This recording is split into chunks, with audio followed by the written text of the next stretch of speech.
বিজয়েরও থামল নাইটদের। ব্যাটিং ভরাডুবিতে চেন্নাইয়ের কাছে প্রথম হার। একতরফা ম্যাচ। জয়ের হ্যাট্রিকের পর মুখ থুবড়ে পড়ল কলকাতা নাইট রাইডার্স। দিল্লির বিরুদ্ধে আইপিএলের ইতিহাসে দ্বিতীয় সর্বোচ্চ রানের পরের ম্যাচে ব্যাটিং বিপর্যয়। সোমবার সন্ধে চেন্নাইয়ের বিরুদ্ধে 100 করতে নাস্তানাবুদ নাইটরা। জোড়া হারের পর চেপকে 7 উইকেটে জিতল চেন্নাই সুপার কিংস। ঘরের মাঠে জয়ের হ্যাট্রিক ধোনিদের।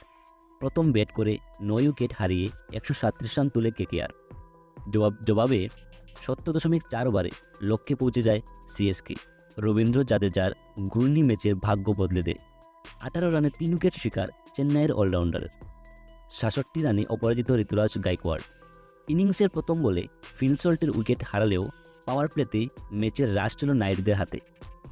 6 ওভারে শেষে 1 উইকেট হারিয়ে কেকেআরের রান ছিল 65, কিন্তু জাড্ডুর 1 ওভার ম্যাচের রং বদলে দেন। ওভারের প্রথম এবং পঞ্চম বলে ফিরিয়ে দেন অঙ্গক্রিস রঘুবংশী এবং সুনীল নারিনকে। এটাই ম্যাচের টার্নিং পয়েন্ট। এরা ফেরার পর কেকেআরের গোটা ইনিংসে একটিমাত্র 6 এবং 5টি 4 আসে। চেন্নাই বোলারদের কাছে আত্মসমর্পণ করে নাইটরা। মাত্র 8 রানে 3 উইকেট হারায় কেকেআর। সর্বোচ্চ রান শ্রেয়স আয়ারের। 32 বলে 34 রান করে আউট হন কেকেআরের নেতা ভেঙ্কটেশ আয়ার 3 রান, রমনদীপ সিং 13 রান এবং রিঙ্কু সিং 9 রান করেন।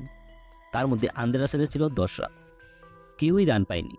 চেন্নাই বোলারদের লাইন লেন্থ বজায় রেখে বলের সামনে অসহায় দেখায় কেকেআরের ব্যাটারদের। আইপিএলের মাঝেই টি-20 বিশ্বকাপের দল নির্বাচকদের নজর কাড়ার সুযোগ ছিল রিঙ্কুর সামনে, কিন্তু ব্যর্থ কেকেআরের ফিনিশার। অঙ্গক্রিস এবং নারিন ছাড়া কাউকেই সাবলীল দেখায়নি। এই দুজন ফিরতেই ম্যাচের দখল নিয়ে নেয় চেন্নাই। 3 উইকেট নেন রবীন্দ্র জাদেজা এবং তুষার দেশপান্ডে। বাংলাদেশ থেকে ফিরি জোড়া উইকেট নিয়ে বেগুনি টুপি নিজের দখলে করে নেন মুস্তাফিজুর রহমান। রান তাড়া করতে নেমে শুরু থেকেই ছন্দে চেন্নাই। ঋতুরাজ মিচেলদের ব্যাটিং দেখে বোঝা দায় যে কয়েক মিনিট আগেই এই পিচেই ব্যাট করছে কেকেআর।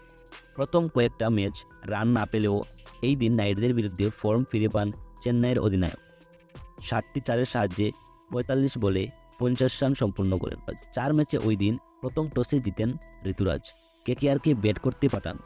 তার স্বীকৃতি দেয় বোলাররা।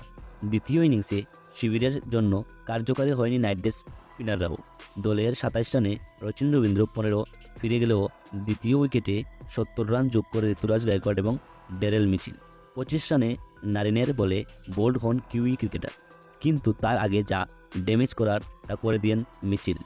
চেষ্টা করেন ঋতুরাজ এবং শিবম দুবে। 3টি 6, 1টি 4-এর সাহায্যে 18 বলে 28 রান করে আউট হন দুবে। তখনও জয়ের জন্য 3 রান প্রয়োজন। সবাইকে অবাক করে 5 নম্বরে ব্যাট হাতে নামলেন MS ধোনি। উচ্ছ্বাসে ফেটে পড়ে চিদম্বরম স্টেডিয়াম।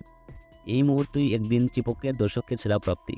তবে ধোনির স্টাইলে উইনিং স্ট্রোক দেখা থেকে বঞ্চিত দর্শক। জয়ের রান নিলেন বর্তমান অধিনায়ক